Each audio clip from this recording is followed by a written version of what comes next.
I'm Dan Buchanan. Here in Brighton, they call me Dan the History Guy. This series of videos is about farming in municipal Brighton, from early settlement to modern online farming. We can't talk about farming in Brighton without talking about apples. For a time, apples were huge in this area. However, it started slowly and took some time. The first apple farmer in Brighton was John F. Sherman, who brought some healthy grafts with him from New York State, and in 1845 began a new orchard just east of Brighton.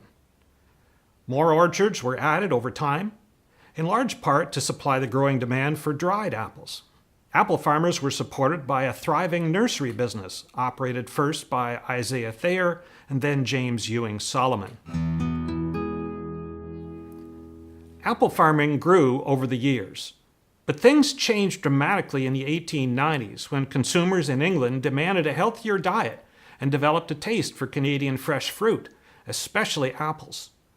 Brighton was perfectly situated on the railway corridor, which led directly to overseas shipping points in Quebec.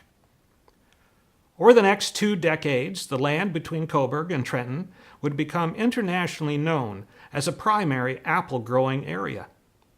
Today, it is hard to imagine the excitement this generated, but it was real. At one point, the Canadian government asked local apple farmers to prepare a display of apples for a large conference in Japan.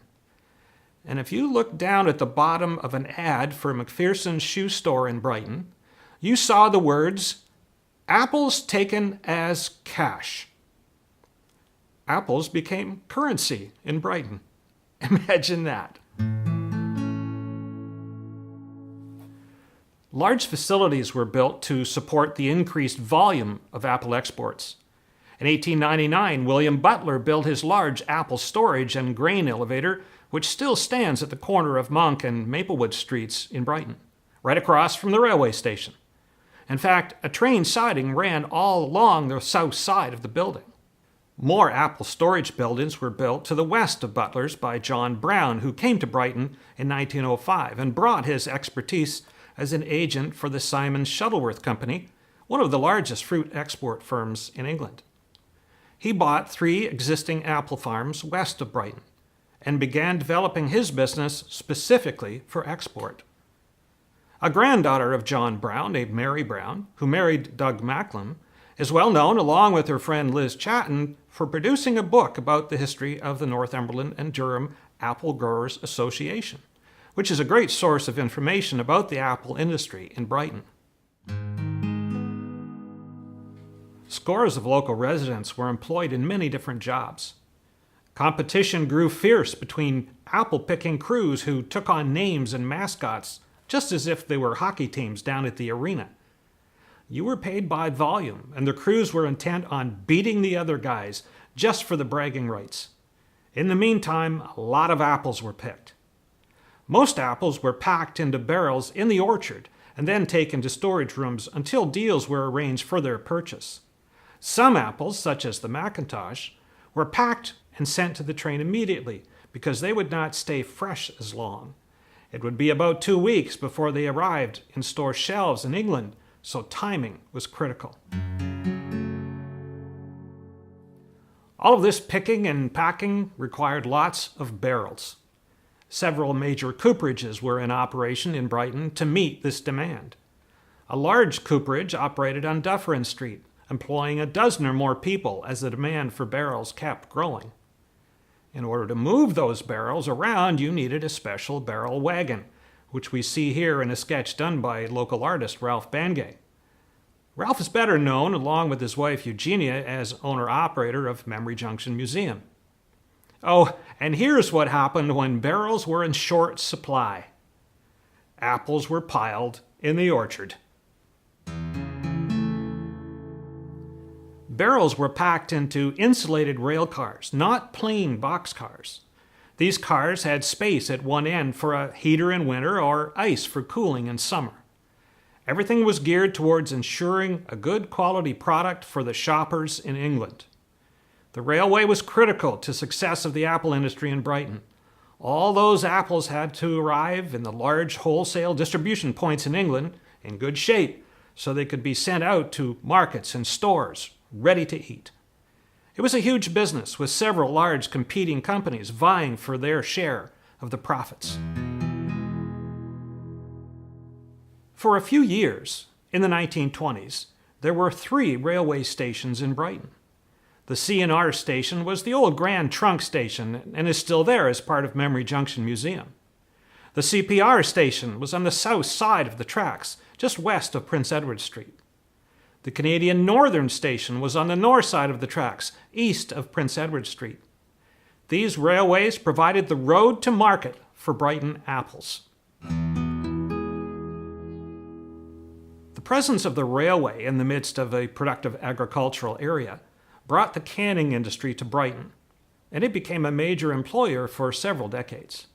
Sam Nesbit of Brighton had started his Brighton Canning Company in 1897, along with his apple exporting activities. He was present for the first meeting in 1901 of the Dominion Syndicate, which was a cooperative selling organization created to market canned goods and stabilize prices.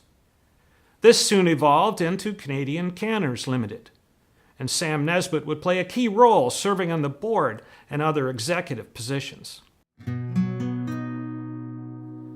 Sam Nesbit was described as a character. Today we would also call him a mover and shaker. He was an aggressive businessman and could be terribly blunt in describing the failures of others. He was MPP for Northumberland County from 1909 to 1914. He built the Nesbit block on Main Street and the first dance hall of Brighton down at Presqu'île in the 1890s. However, one of Sam Nesbit's most important contributions may have been his insistence that a scientist be involved in the canning process in order to ensure the highest quality of canned produce for the Canadian consumer. He created the first laboratory as part of a canning factory in an old schoolhouse on Richardson Street in Brighton. The canning factories employed a lot of people from Brighton and the rural communities in the area.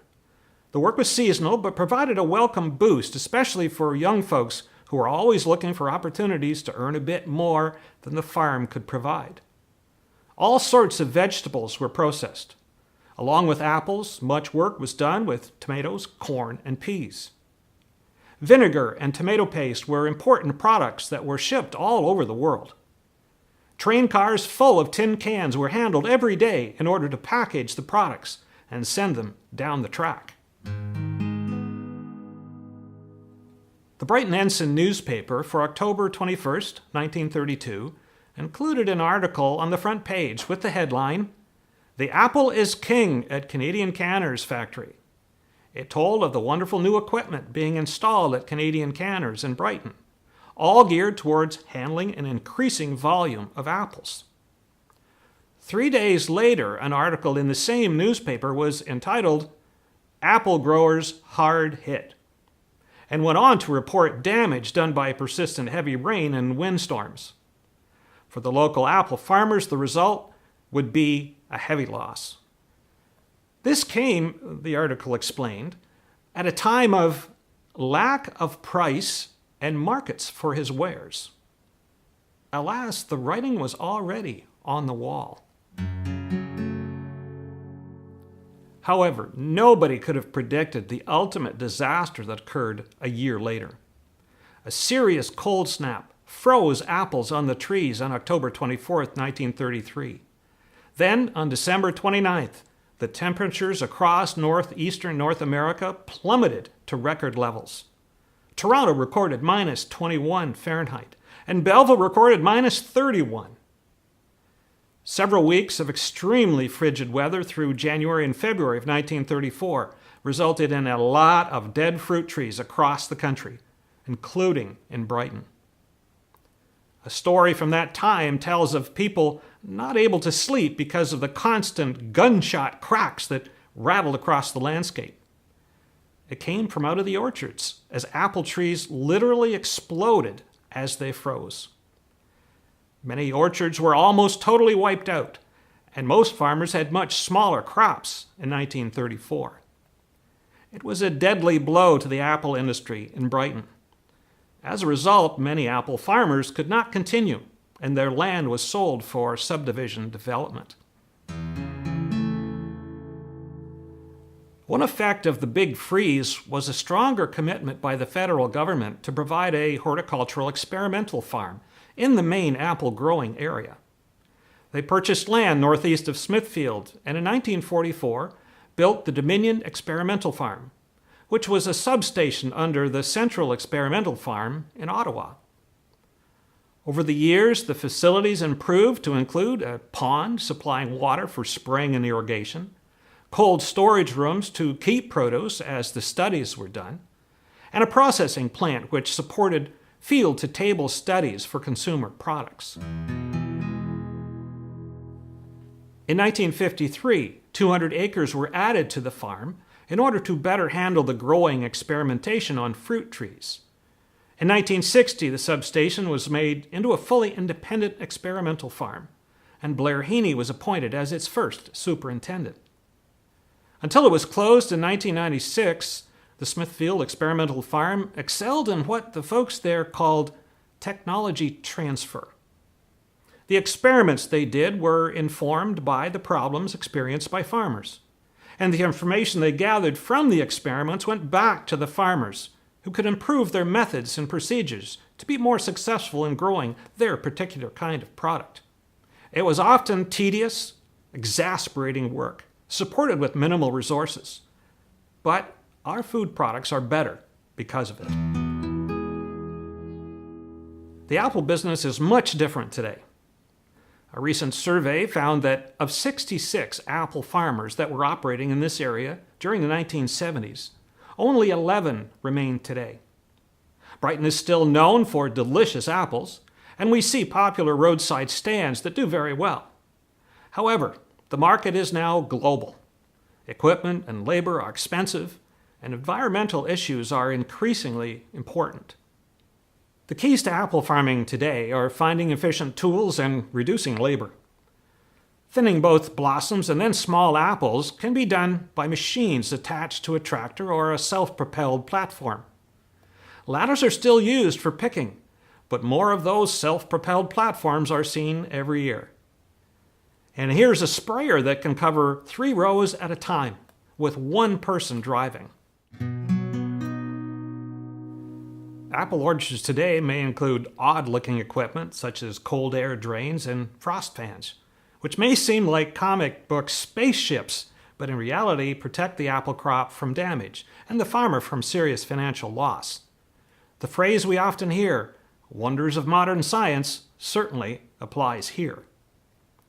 Yes, many things have changed about apple farming over the years.